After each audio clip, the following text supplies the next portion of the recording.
Hello everyone. Tonight, I'll be narrating 3 new creepy stories about experiences people had while in the forest. After you've heard these stories, let me know what you think of them in the comments below. Liking this video and also subscribing to my channel would be greatly appreciated. But without further ado, let's dive straight into their experiences. These are their stories.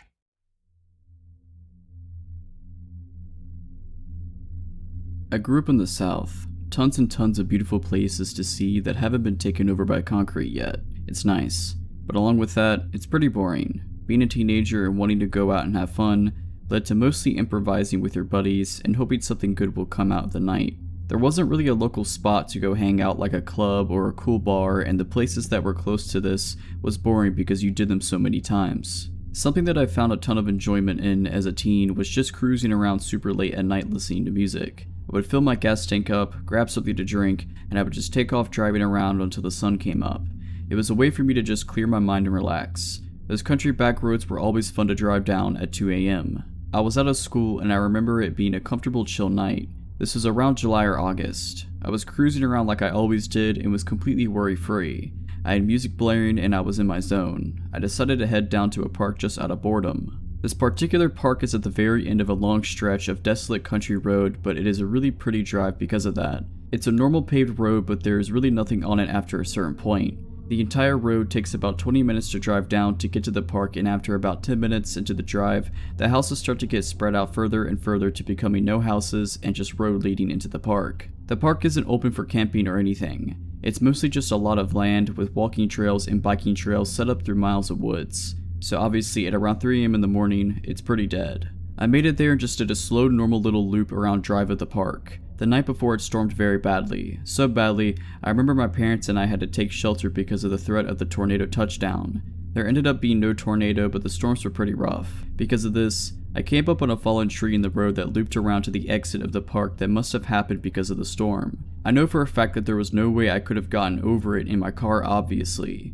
It was pitch black everywhere besides the front of my car because of my headlights, and because of that, I immediately rolled out backing up the entire way, so I just drove when I entered the park.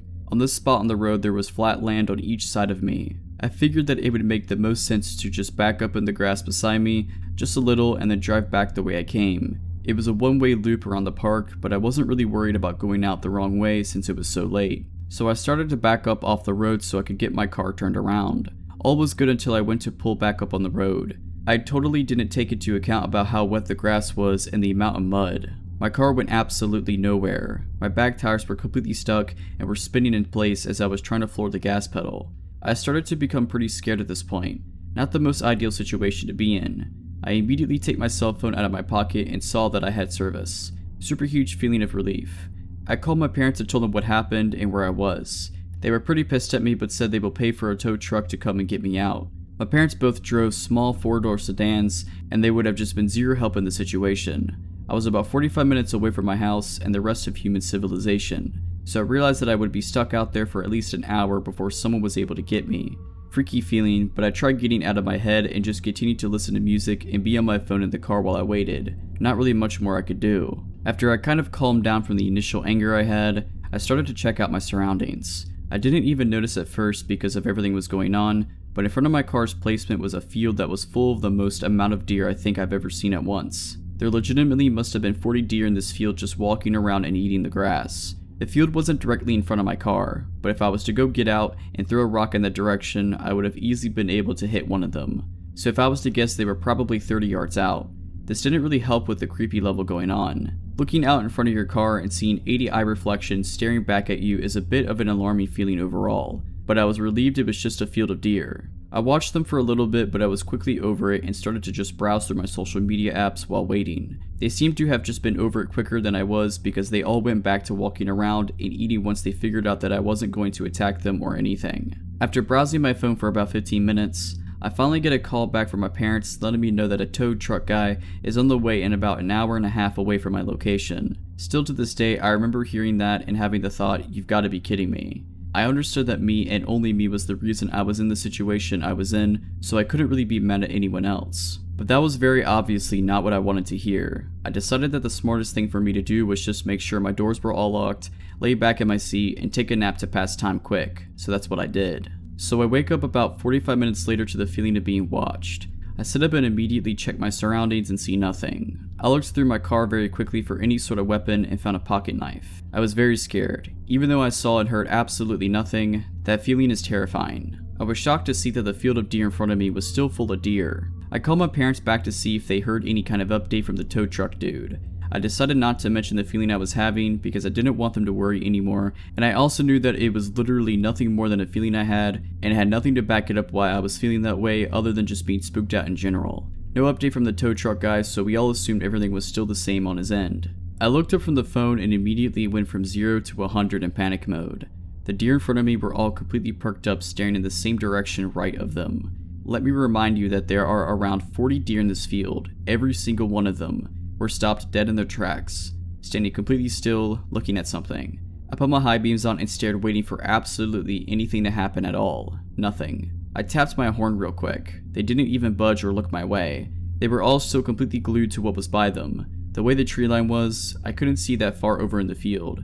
I know they were looking into the woods by them, but where I was at, I was only able to see them. I grabbed that pocket knife and just waited for something to happen. I would say it was about a minute after I honked. Every single one of them in unison started to run the opposite way. They were running at full speed, and within 20 seconds the field was completely empty. My head was on a swivel. I assumed that it was a bear or something, but it could have been absolutely anything. I knew that the tow truck was close by, but I had no idea where he was.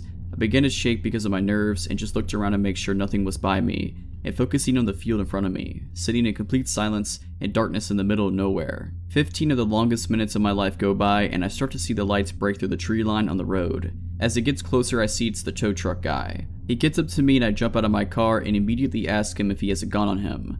I told him very quickly what just happened to me and that something is definitely out here nearby. He let me know that he had a shotgun in the truck and assured me that it was most likely a bear or bobcat.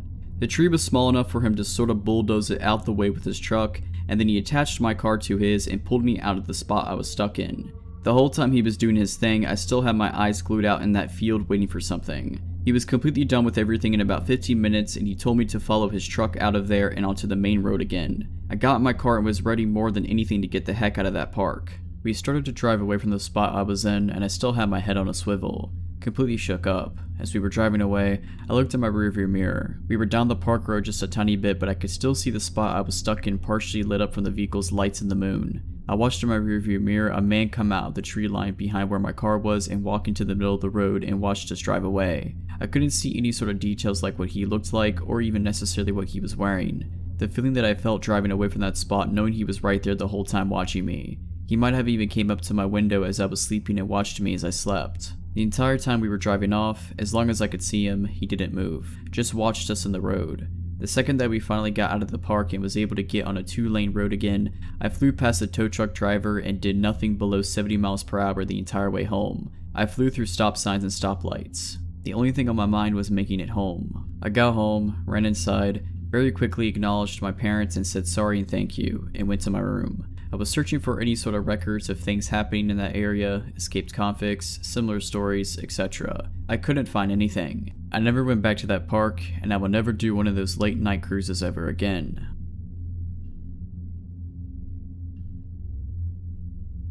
A buddy of mine and I try to camp twice a month now that I have a vehicle that can be trusted to get me to some of the more remote areas of our state. We planned a camping trip for the weekend. We chose a fairly remote location we had been to in the previous weekend. The previous weekend we were the only people we'd seen within 1 mile of our camp spot. Friday night we got there and set up. The story takes place Saturday night. It's about 9 p.m, so the sun is long gone and the moon hasn't quite risen yet. It's pitch black out, other than what our fire lights up. Suddenly, we hear a man screaming. We listen intently, silently sharing an anxious look. At first, we're hoping it was someone drunk and having a little too much fun, but it quickly becomes obvious that this isn't fun party screaming. It isn't even like he's hurt. It sounds full of despair, anger, and anguish. The screaming continues for what felt like hours, but was probably about 5 solid minutes. We had no idea what to make of it, and started feeling extremely paranoid. We gathered up anything remotely close to a weapon, and tried to come up with explanations of the screaming while keeping our eyes on the forest around us. After about 15 tense minutes of fear-induced paranoia, I nearly fell out of my seat as I watched a flashlight and lantern slowly enter our camp. I greeted the stranger with a basic, "How's it going?" before he was even lit up by the fire. He responded quickly but flatly by asking if we could do him a favor. That depends on the favor, my buddy and I said in unison, obviously tense, holding our weapons close to us. The stranger proceeded to ask if he could hang out for a second by the fire. Given the two of us and one of him, plus our myriad of weapons gathered from around camp to within our arm's reach, we decided to agree and let him hang out. After a short second of awkward silence, I ask him what's going on. He proceeds to tell me and my buddy that he was camping down the trail with his buddy and that his buddy had snapped and tried to kill him. Wait, what? I said before the thought even finished processing in my head. Is that the screaming we heard earlier? The man slowly nods, staring blankly into the fire, and begins his story. We were just hanging out, man. We came up earlier today and my buddy just freaked out. He started screaming and just wouldn't stop. Then he attacked me. He lunged at me, and I told him to just back off and chill, you know? Well, he kept coming after me and it started getting pretty violent and I'm pretty sure he was going to kill me, so I grabbed my car keys, the lights, and ran. I don't know what to do, man. He chased me when I ran, and I don't know what to do. We don't have firearms or anything, but we do have a hatchet. My buddy and I look at each other for a second, completely astonished. Then, something horrible dawned on me. Wait, he chased you? Like, he's on his way here, right now? The man just slowly nods in reply, and right then and there, we hear screaming from maybe 30 to 40 feet away from our camp, down on the main trail. I just want your balance, Gary. I want your balance. Gary, where are you? I never in my life heard a man scream like this. I never heard anything like it in my life. It was a brutal, guttural scream that was shrill to the ears yet deep in pitch. The sound of someone gone completely mad. We killed our lights, became silent, and listened. By some miracle, the madman didn't notice our camp and continued walking down the trail, screaming the whole way. We ended up chatting for who we'll call Gary for hours, listening to the screaming getting further and further. Come to find out they had taken 4.5 to 5 grams of magic mushrooms each, and his buddy, who we'll call Ty, was a co-worker of his and was fine for about 3 hours, then suddenly snapped. It seemed as though Ty thought he could kill Gary and steal his good trip. We hear the screams get further and further for over 2 hours. By this time it's 11 p.m, the moon is starting to come out, and it's below 30 degrees Fahrenheit.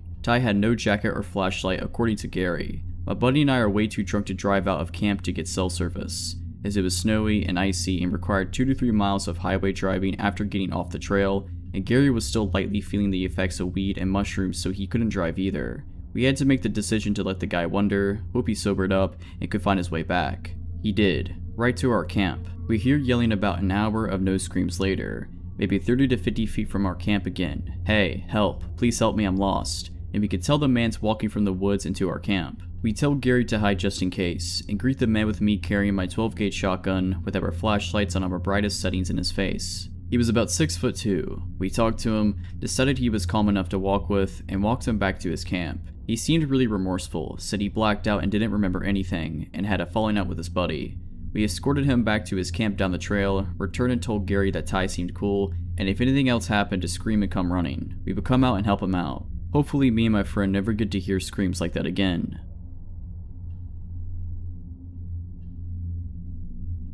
When I was in grade school, my family lived in a house that sat directly across from the school I attended. However, there was about a half a mile of wooded area between them. I was allowed to walk to and from school because it was so straightforward. My mother informed me that she and her siblings walked through the woods to school when they were younger, so it felt like a natural and safe thing for her. I loved the excitement of being able to walk to school all on my own, and I felt pretty at home in the woods, as I had been raised around them. The walk was pretty direct, with very little issues, aside from a small but wide creek that I had to cross. The creek itself was no problem. It was the fact that on each side there was a steep bank that had to be scaled. It wasn't too terrible though, unless it had been raining. It had rained the day before, so my steps, which were normally loud, were fairly silent. This might have saved my life. It at least saved me from something terrible. When I reached the creek, I was in my own little world. I was thinking about a science project we had to do at school and whether or not I was fully prepared for my part in it. I was doing the supernova section and wasn't really feeling ready to make a speech in front of everyone, explaining it. Anyway, I reached the creek and dropped down the first bank with a slightly wet thud. I crossed over the water and began looking for something to grab a hold of to pull myself up with. There were usually roots sticking out to use. Before I could climb the other side, I heard a noise, like people talking. I stopped and waited to see if I heard it again. I did. I heard a couple of boys talking, getting closer to me. I smashed myself up against the bank and listened for a minute. The boys came so close, all the way to the edge of the creek bank, but they didn't jump down. If they had, they would have seen me in a flash. As luck would have it, there was an overhang that I was able to hide under. I listened as the boys talked. Yeah, she comes through here all the time. Should be coming around in just a minute. My heart sank. I was the only person that walked this trail to and from school, and they were in my direct path. That isn't to say that no one else was ever in the woods, but in all the time I used this trail, I had never seen another person. To get to the woods from my house, I had to cross the road and walk through a small flat area with no trees, and from the school side, I had to walk through the school's football field.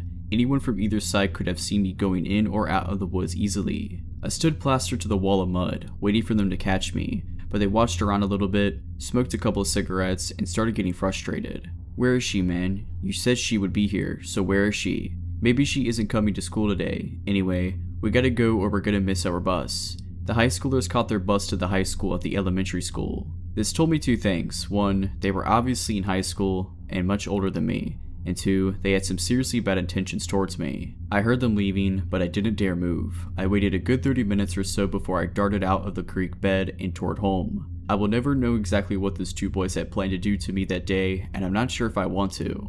Alright, so that's it. Hope you enjoyed these stories. If you did, consider liking this video and subscribing to my channel. I also have memberships enabled on my channel for just $5 a month. It's mainly just a way to support me, so if you wish to, it's greatly appreciated. But as always, Have a nice day.